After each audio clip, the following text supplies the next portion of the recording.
আমাদের খেয়াল ইচ্ছা করে কি দেখেন। কমই দাম নাই? এই গিফট আমাকে দাও, কেকটা ধরো।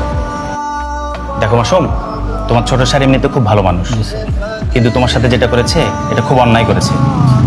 আর এই অন্যায়ের উপলব্ধি করার জন্য তোমার একটা কাজ করতে হবে। তুমি পারবা? জি স্যার, অবশ্যই পারবো স্যার। আচ্ছা, গিফটটা ধরো। এই ঘড়িটা তুমি এখনই পরো।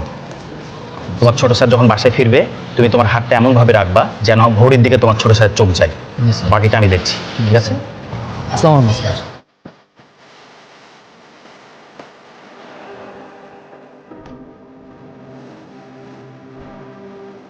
আসসালামু আলাইকুম স্যার। ওয়ালাইকুম আসসালাম।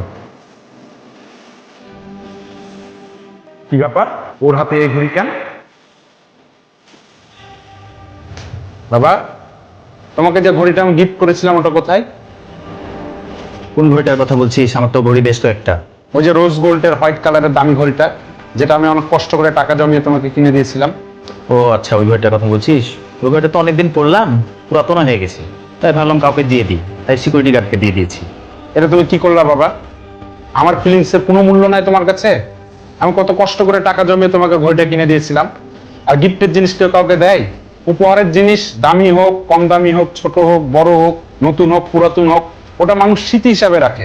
আমার ফিলিংসের কোনো মূল্য নাই তোমার কাছে? তুমি সিকিউরিটি গার্ডকে দামি ঘড়িটা দিতে পারলা? না বাবা, তোর ফিলিংসের মূল্য অবশ্যই আমার কাছে আছে। তুই দেখ তো এই জিনিসটা চিনতে পারিস কিনা। এটা তো বাবা সিকিউরিটি গার্ড আমাকে গিফট করেছিল।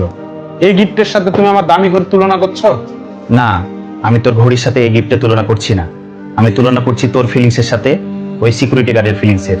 তুই একবার ভেবে দেখ, তোর জন্মদিন উপলক্ষে সেও কিন্তু কষ্ট করে টাকা জমিয়ে এই গিফটটা তোকে দিয়েছিল। আর তুই কি করলি? তুই যে রাস্তার পাশে গিফটটা ফেলে দিলি, তুই একবার খুলেও দেখলি না যে তার ভিতরে কি আছে।